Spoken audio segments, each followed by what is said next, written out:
Amongst all the great recruiting news and other things surrounding Auburn football, Coach Hugh Freeze has continued to assemble and finalize his staff, most specifically his on-the-field coaches.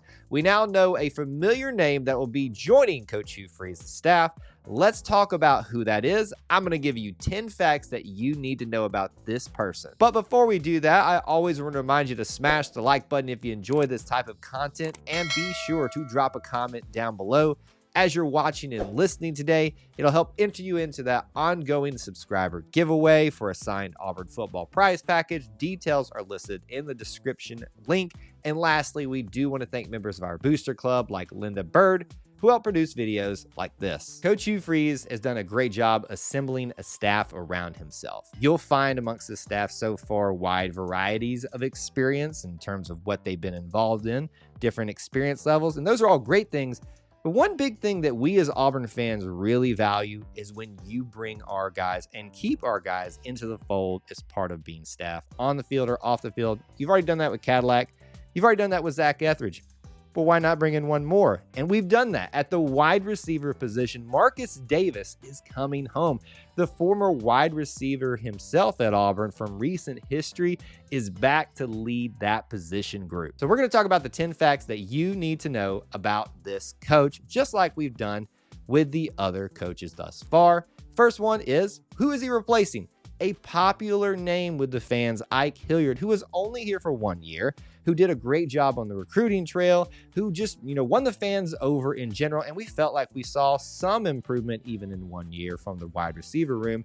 So if you're going to replace and not retain a popular name like that, you want to make sure that you give an opportunity to someone who's up and coming, but maybe with some, also fan favorite type of feel to it. Marcus Davis is that. Number two is, what does his coaching experience look like?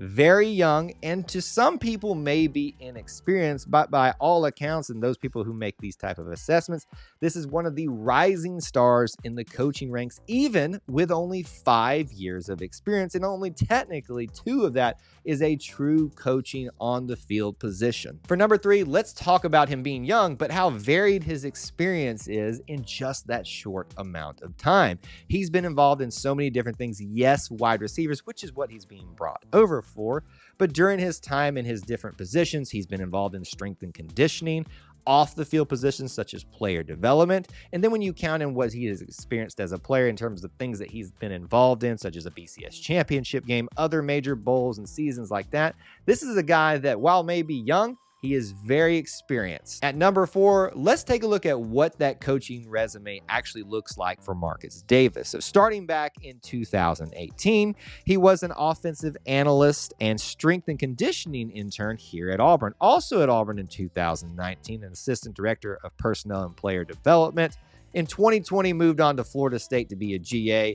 2021, Hawaii, he got his first start on an on-the-field position coach as a wide receivers coach, and then now finally being hired away from 2022 Georgia Southern wide receiver coaching position. You probably already picked up on this, but number 5 for me is not just that he's been involved in only FBS programs in his short amount of time, but the fact that he has specifically been involved a lot with SEC people and ACC people. Now, yes, that's while he was here at Auburn, so it was SEC experience, but you cannot discredit that from him. And the fact that he was involved with a premier conference like the ACC, even for a short amount of time, is another just caveat to why this guy is getting the type of attention and deserving of this position. At number 6, let's talk about his playing history.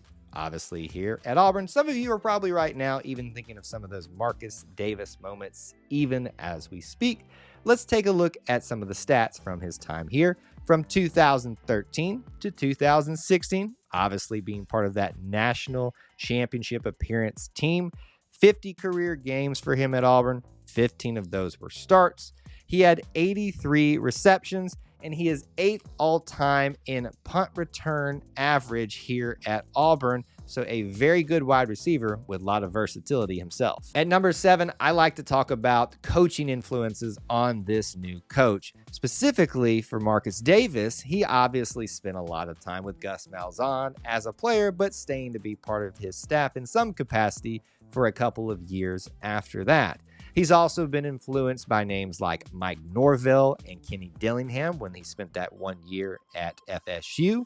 There's also Todd Graham at Hawaii, but that was obviously a defensive-minded coach that probably didn't affect him all that much, but just to throw that name out there. And then now at Georgia Southern, Clay Helton, who most of you will remember, he was part of a USC program that had up and down times, but still a pretty good coach in his own right. For number 8, I like to talk about regional discussions specifically around recruiting, because that's a major part of an assistant coach's job is recruiting.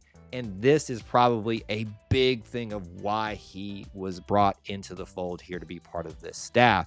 He obviously is from Florida himself and has been down to Georgia Southern and Florida State, but just being a native of Florida himself has provided him the opportunity to make connections and to be a big influence, not just in the state of Florida, but more specifically down to that lower portion, that eastern coast, the southern part, the Miami part of Florida, where talent just abounds. This guy is going to be huge in maintaining and building that pipeline, not just through Florida, but through that part of Florida. At number 9, let's look at how the wide receivers did under his coaching at Georgia State in this last 2022 season. So some stats for you to consider. Average per attempt catch, 7.01 yards. Average per game yardage passing-wise, 329.92. There were 28 total touchdowns responsible in the passing game, which resulted in a total yardage for the season of 4,289. Very impressive stats for a smaller program. And finally, at number 10, some players for you to know that Marcus Davis has had an influence on during his short coaching time. We'll start with Hawaii, where he led Calvin Turner Jr., the wide receiver, obviously, to be an All-American during his time there over in the Hawaiian Islands.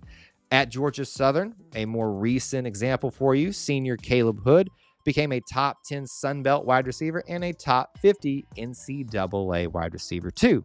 He had 896 total yards on 80 receptions, 11.2 average, a long of 46 and 3 touchdowns. So that gives you an idea of what he's done in such a short time. So there you have it, my 10 facts for you to know about your new wide receivers coach and familiar name, Marcus Davis. Glad to have him back on the Plains. Would love to know your thoughts down in the comments section below. Be sure to do that so you're entered into that ongoing subscriber giveaway. And hey, subscribe if you haven't, because that's part of the process too. Always check out the links in the description for ways that you can help support us here at E2C Network, where we share the whole Auburn experience. War Eagle.